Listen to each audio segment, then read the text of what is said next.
Hi everyone. So today I'm going to be talking about different relationships. So my relationships with my family members and with my friends and with my boyfriend. And I'm just going to be talking about how I communicate with these people and how my communication with them has developed over time and grown into much better communication than it was in the past. So I'm going to start by talking about my friend Katie. She's actually my roommate this year, and I have some pictures. So here's Katie, and then here's me. That was taken senior year, and then here's another picture. We're both Dixie Darlings, and these were just pictures from one of the games.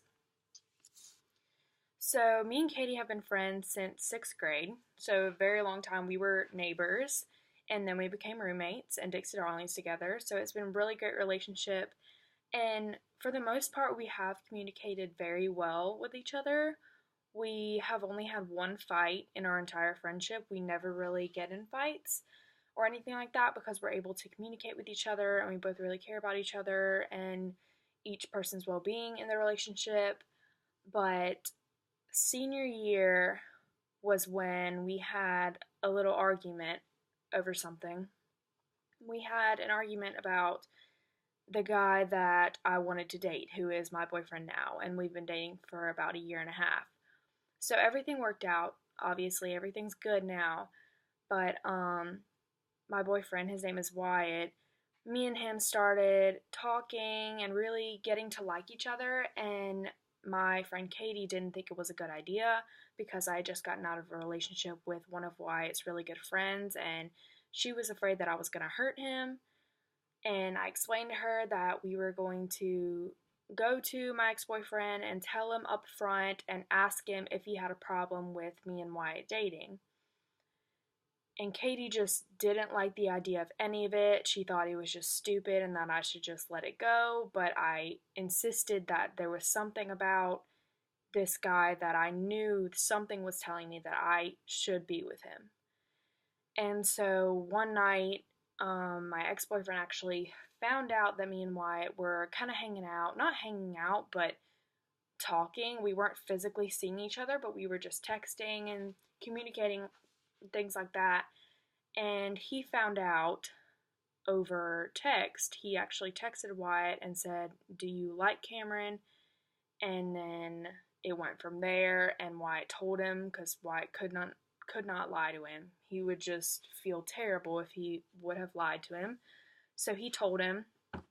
I was very upset because my ex-boyfriend got really mad at Wyatt, started sending him these long, rude text messages, and I am just the kind of person that doesn't like controversy or conflict. I don't like it at all, and I got really upset. I was crying the whole night, and I went to pick up my friend Katie, and I thought she would help me out, at least have a little pity on me, even though, she kind of knew something like this was going to happen. Well, she didn't really have pity for whatever reason. All she told me was, "I told you so."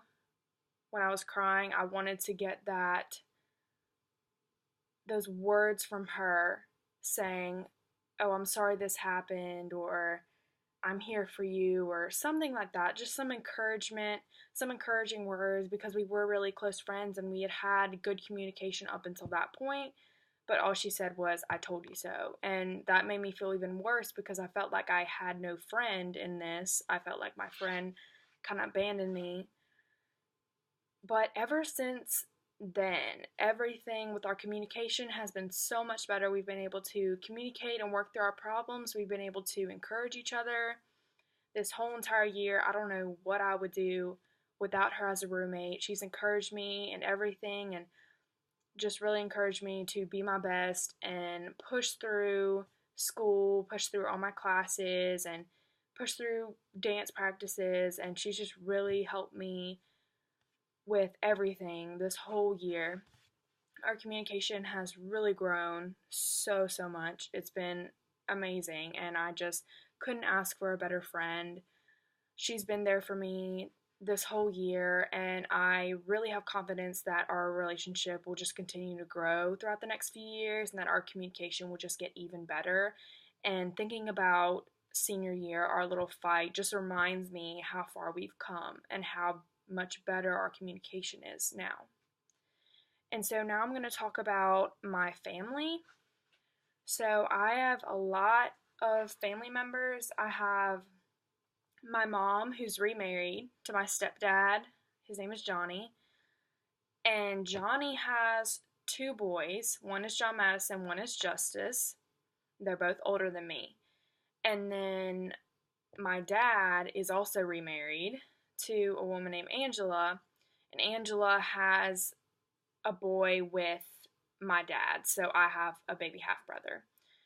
So far, what I've been over is I have two stepbrothers from my stepdad Johnny, and then I have a half brother from my dad and my stepmom, and his name is Giovanni. And then my blood siblings are my little brother Grayson, my older brother Alex, and my older sister Taylor. So I'm kind of in the middle. So I have three real siblings, two step, one half. So we are a really big family, but I love being in a big family. I don't know what I would do if I was an only child. I just love being around people, people who encourage me. So my relationship with my dad kind of hit a rough point whenever we moved, me and my mom and the rest of the kids, we moved here to Hattiesburg when my dad was still living in Spanish Fort, Alabama. And there was a huge court case that went along with it because he didn't want us to move away from him because he still wanted to see us and get his visitation rights.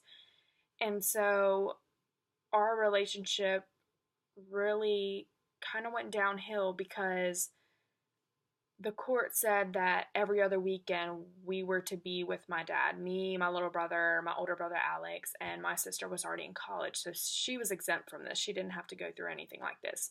But us three had to go every other weekend to his house, which was really rough because I was trying to get used to my school, trying to make new friends. I was friends with Katie at the time, and we were really just growing in our relationship at this point, and we were hanging out all the time.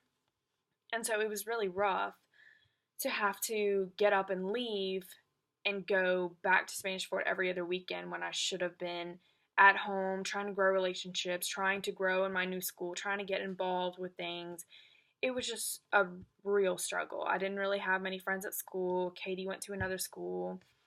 So it was really rough. And during the summer, it was even worse because my dad got 6 weeks and then my mom got whatever was left over. So it should have been 6 and 6, but then also if you add in, vacations, dance camps, things like that, then my dad was getting his full 6 weeks, but I was only staying home maybe 3 weeks in the summer because, you know, one of those weeks was dance camp, one of those weeks I was at the beach, and then another week would probably be another vacation. So I really only got to stay home 3 weeks out of my whole summer. And the rest I was at my dad's house. And I didn't have any friends back in Spanish Fort. They had all moved on without me because I had left. And I really resented my dad for making me come down there to Spanish Fort when he knew that I had no friends there and that I was miserable. And every single day, all I did was lay around on the couch, didn't do anything. He was always at work, so I figured there's no point for me to be here, but you're making me be here for who knows what reason. I really resented him, but I was not very good at communicating that with him. He didn't really know. I would go behind his back and tell my mom how mad I was at him and ask her why would he do this when he knows I have no friends there, but he really didn't have a clue that these were my feelings. I didn't really ever tell him, Dad, I'm going to start resenting you. And after a while, coming up to my senior year, I finally got the guts to tell him, Dad, if you keep doing this, I'm going to resent you. And right when I get out of this court contract or whatever, whenever I turn 18 and I don't have to go anymore, I'm not going to come to your house ever because now I resent you and now I don't want to come back. And that was the first time I really communicated with him my true feelings. And that really did a lot for our relationship because it was rough. After I turned 18, that whole summer, I probably went to my dad's house once or twice and didn't stay for more than a week. And then after that, getting here to Southern Miss and Dixie Darlings and Tri Delta, everything that I'm involved in, I didn't feel the need to make time for my dad because I resented him so much. So I really didn't see him a lot at all, summer and freshman year. But towards the end of this year, my freshman year, I started going a lot more to his house. I spent the whole spring break there with my boyfriend, and everything's just been great so far. Now that I've communicated that to him and we've taken time, it's really just been great from here on. Everything I feel like is going to be really, really great with our relationship. And with my mom, I don't really talk to her that much about my feelings. I talk to her about everyday things. If she asks how school's going, I'll say okay, or how everything is with my friends, I'll say okay, and like we'll have little conversations about, trivial things. But when it comes to deep talks, something that I'm feeling strongly about, I never really come to her. And that's one thing that I still need to work on. And I'm getting a little better at it. Our communication has been getting a little better, but it's still a struggle for me to open up to her because I've never been the girl to open up to my mom. I mainly open up to my friends. And so my relationship with my siblings is great, but I also don't really communicate with them my feelings. I never really tell my brothers how I'm feeling at all. I tell my sister, and I only have one sister. I just feel like I'm more comfortable around girls, and that's why I tell my sister everything. And our communication has really gotten better because whenever she went off to college, I was still young. She's a lot older than me, and I didn't really ever communicate with her. But now that we're older, she's getting her master's here at Southern, I'm at Southern, we talk way more, and she's helped me through so much now. All of my problems, I'll come to her. And so our communication has just gotten so much better. So now I'm going to talk about my relationship with my boyfriend and how we communicate. So here's some pictures I have. This is when we went to my high school prom. This is us there. And then this is from his high school prom. And that was my senior year. So this was last year that we went to my prom and his prom. Our relationship has been really great, but we have had so many ups and downs. But I really don't regret anything because I know that we've gotten so much closer through all the stuff that we've been through all the struggles. Our communication has gotten so much better. Now I feel like I'm able to tell him how I really feel. I used to not really open up fully if I was upset about something or mad at him for something. I had a hard time saying what I was mad about just because I don't like conflict and I hate getting into arguments with him. That's why if I was ever mad about something, I would try to just brush it off my shoulder, turn around, don't look back, try to forget about it, which is not the right way to handle it. Because now I find that if I face it head on and if I communicate with him, I feel so much better. Just by telling him why I'm upset, it makes me feel so much better because it makes me feel like a weight has been lifted off of me, and it makes me feel that I'm confident that he knows what's going on with me. He knows why I'm upset, and now he can be cautious of that and understand that. So in the future, the situation won't happen. So our communication has just gotten so much better. We have been through some rough patches. We went through one of our biggest rough patches this past semester. It was in October, and we both, ironically, did things we regretted, not so far as to say physical cheating, I wouldn't say, but I was with my friend Cody, strictly friends. I've The last time I thought of him as more than a friend was when I was a sophomore in high school. After I got over that little crush, I've had no interest in him. We become friends, as in, like, he's my brother. I don't feel any feelings for him. And we had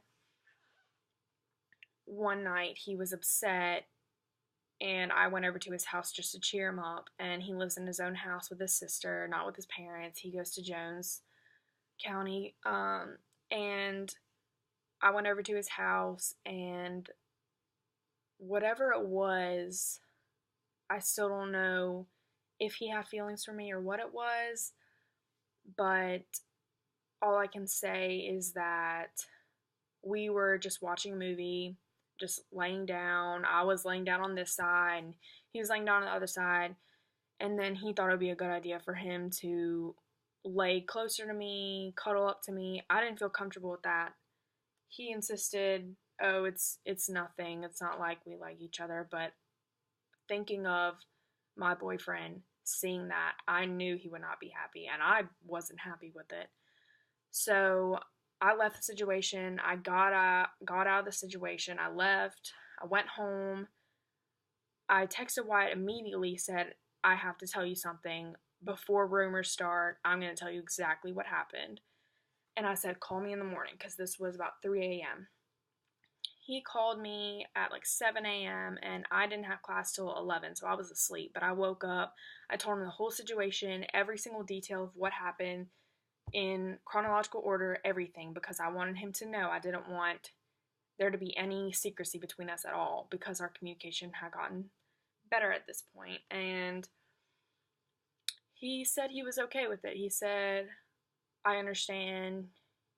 You didn't like him, you didn't want to do anything with him, you just were, I guess, in the moment, maybe not thinking so much." And he knew that we had been distant. Me and Wyatt had been really distant because I had Dixie Darlings, I had Tri Delta, I had all this stuff here at college, and he was still in high school as a senior. He's about to graduate now, and so it was just really rough. We were really distant, and I think that's where that came from. It was a feeling of loneliness. I think that's why the whole situation happened. But that's still no excuse for it. That's no excuse for that to happen. So that's why I told him. I felt so much better when I told him. I still felt guilt, but I felt a lot better. I felt good that I didn't want to hide it from him. I wanted to tell him. And so he said he was okay with it. I was shocked that he didn't at least get a little bit mad over it. Well, then that's when two of his friends show up at my dorm and tell me something that he had done. Basically, emotionally cheating, not physical, but emotional. Just texting another girl who he told me had liked him, but that he completely stopped communication with. He told me a couple weeks before that moment that she liked him and he felt really uncomfortable. He told me, "I'm going to stop texting her. I'm going to stop communicating with her because I don't want anything to happen between us because I love our relationship." But then somewhere along the lines, us being distant really got to him just like it got to me. And ironically, we both did things we regretted. He did that, texted that girl. Nothing bad to where I thought there was going to be physical cheating, but it was mainly emotional. It was mainly, empty words that just made me uncomfortable because I thought that looking at the messages, I thought maybe he had feelings for this person, even though he didn't. He just felt he needed to get that emotional satisfaction from someone else. And I think that's what it was. And so ever since then, our communication has just been so much better. We've just really grown since then since that whole situation, when we get reminded of it, we just have to tell ourselves that it's in the past. And I'm just so glad it happened because now our communication is better than it's ever been.